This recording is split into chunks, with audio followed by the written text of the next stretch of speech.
Honestly, I see the underlying thing is helping people. When you go to college, I think you want to better yourself. And at first, I thought it was going to be through law. But things change, people change, and so do our interests.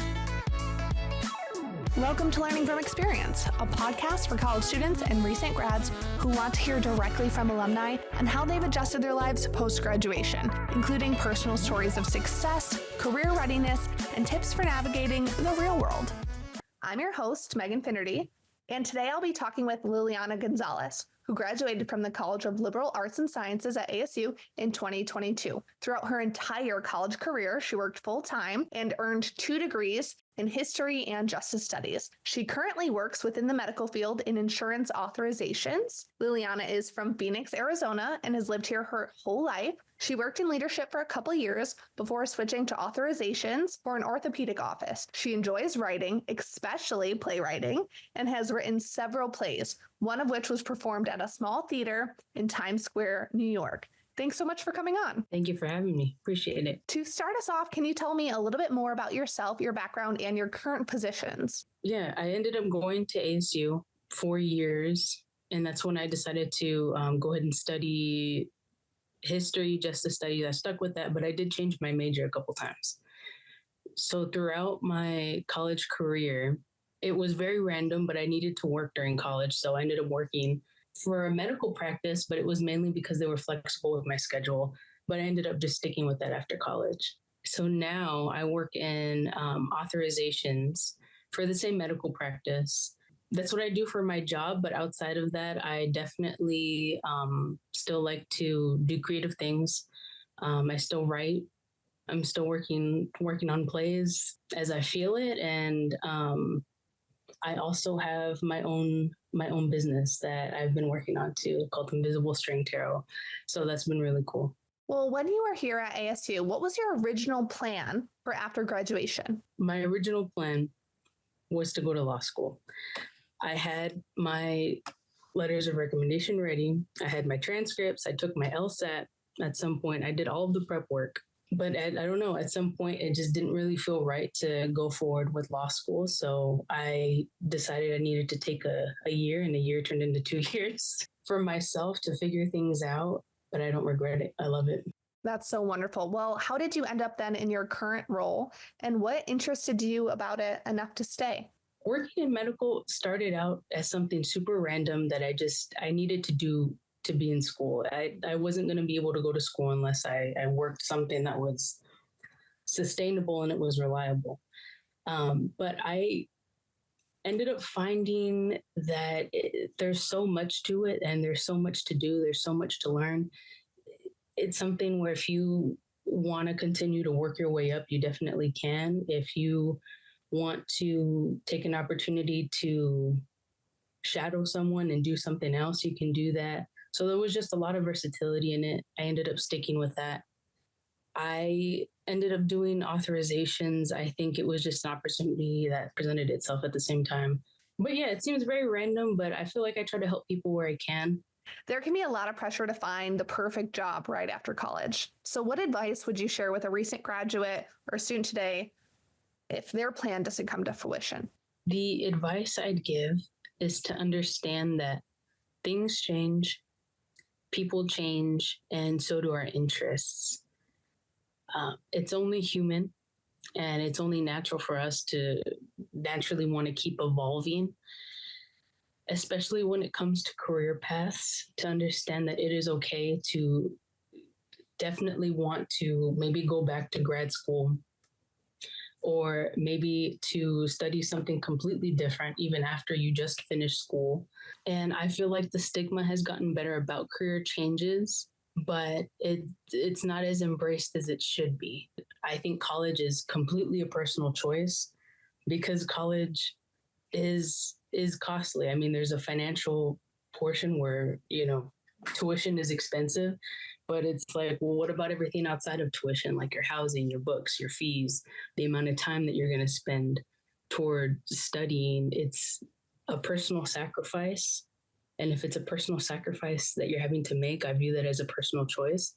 So I feel like embracing your own personal choice would would really be the best thing for you as a person. What has been the most surprising thing that maybe you've learned about yourself post college as you've entered the job market? I think the most surprising thing that I've learned about myself is that I have a lot of interests. For me personally, I have to be stimulated creatively. And I also have to feel like my contribution means something. For example, Daryl never thought that that was going to give me any sort of gratification in my life. Never, because it's so random. It's such a random thing, but it's something that provides healing for myself and provides healing for other people. The same thing, like with my plays, it's another creative outlet. Whenever I was going through some things, I would write and then I would showcase it to people, and people could relate to it on a different level, and it made them feel good, and it made me feel good to see them feel good. So yeah, I mean, to separate yourself outside of that is pretty intense. Is there one thing navigating your different interests that you would have wished that you had done in college? When it comes to my majors, I don't regret studying what I studied. In a really weird way, they all connect. It's all very much writing based, it's all research. There's the common denominator of things, like there's an endless amount of things to learn. And that's the part that I like about that. If I could do anything differently in college, it wouldn't have regarded my majors, but it would have regarded the initial process of college. Toward the end of my I think it was like my senior year, I had experienced like a tragedy within my family. So unfortunately, that was around the time that decisions were due for college admissions, for scholarships, for I'm like student house. It was just everything all at once, and I couldn't at that time. I couldn't think straight enough to be able to handle that. So unfortunately, a lot of the deadlines passed. I lost scholarships. And for me, that was very disappointing because I had worked really hard in high school. And I really wanted college to go a specific way, and it didn't. I really wanted to go out of state, didn't go out of state. So I ended up going to community college, I think, when I was ready for a semester. Then I was ready to transition into university. But at that time, I guess I wasn't considered like a first-time student. So I couldn't get any of the scholarships back. I had to work my way through college at that point. So I wish that I would have asked for help when I needed it. And I wish that I would have looked into more resources about extending deadlines. I know they do have like hardship resources for students. I don't know. I didn't think about it, or it wasn't really something on my radar. But for students that do experience hardships, that's definitely something worth looking into. So that way it doesn't have to necessarily affect the next 4 years or your college experience. When you're working on your plays, what was it like for you to see one of them being performed, or just to have it move on beyond just you? That was a feeling I could not explain, because I had written, these small plays in high school. I did it for our drama department. So I've seen them come to life in that setting, in a very small, intimate setting where, I mean, if anybody drops the ball, or if I write something that I don't want people to remember in another 20 years or something, I can definitely do that in that space, because it was just teachers, family, friends. It was just, in that enclosed circle. But that particular play, it was called Honeydew Sunsets. And I remember writing that every day. That was the thing I looked forward to most when I was dealing with the passing of my dad. I couldn't comprehend a lot of things going on, and probably like a lot of emotions, a lot of setbacks, and a lot of curiosities about like what happens after death and stuff. So I channeled that thought process, and I just expanded it into something bigger. And it was the craziest thing ever, because it was something that I just wrote in my room. And I sent it everywhere. I remember sending it to a bunch of like local theaters. And the opportunity ended up presenting itself where I got to see it in New York. And that was the first time I'd ever gone to New York. And I thought it was the coolest thing ever. It was so weird too, watching people cry during certain parts. And I'm like, no way, I'm making you cry right now. But it wasn't about that time in my life, but it was influenced heavily by a lot of different things that had, were really just living in my brain. So that was something very, very cool to watch. But it also kind of proved to me that there's a such thing as the right place at the right time. So your own company is called Invisible String Tarot. Do you see an invisible string that connects who you are today and all the work that you do and the positions that you hold back to your studies or your time here at ASU? Yes, it had to have been my freshman year that I was working at Forever 21 first. I was working at a retail store and they were closing. So I needed another job. And there was a really nice lady who at that time I was a cashier, and she came to ring her stuff out. And I just remember being a little extra nice to this lady because she looked like she was kind of going through a lot. So I just remember just doing my best to have patience with her. And she really took to that struck a chord in her or something, because she asked me if I had plans after the store was going to close. And I said, no, I don't. I'm in college, so I don't really know what I'm going to do next. And she's like, well, give me your name and your phone number. Send me your resume. And I don't know what you're making here, but I'll pay you an extra, whatever amount for you to work here. So that's how I ended up working. I started off as a scheduler, but that's how I ended up working at the first medical practice. And then from there, I had transitioned into another medical practice. It was still same ortho, but it was like a domino effect.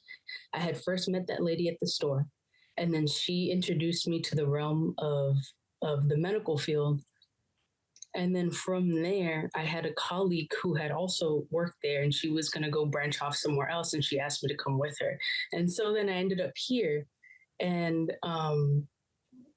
throughout that time, I guess different things had happened for me sporadically, but really everything is super connected. Honestly, I see the underlying thing is helping people. When you go to college, I think you want to better yourself in the hopes of helping people. And at first I thought it was going to be through law, but with justice studies and history, it's a writing major. Like, if you don't like writing, I wouldn't suggest getting into those majors, because you will have like 20-page papers due. It's not really like an exam type of let me wing it. You have to be very thoughtful and articulate and develop your own mindset and have your own way of individualism to be able to produce your own thoughts, your own feelings on historical events, on policies, on laws. So you learn a little bit about everything, and then it's kind of up to you to have this sort of concentration. So I feel like that relates to the medical authorization portion, or I guess in the medical field, because you when you deal with insurances, you have to read, you have to be attentive to detail, and you have to be able to explain things that might be complicated to patients. Maybe they don't understand it. And a lot of the times they don't have support to be able to do that with them. So there is that. You do end up helping people in different ways. Yeah. For those listening, thanks for joining us today and learning from Lilliana's experience. If you'd like to reach out to Lilliana, she's available over email. So I'll spell out her email for you. It's going to be lmgonz10@asu.edu. Thanks so much for coming on today. Thank you so much for having me. Appreciate it. To hear more alumni advice, head to our episode page wherever you listen to podcasts. Visit the college's YouTube channel or visit thecollege.asu.edu/LFE podcast. See you next time.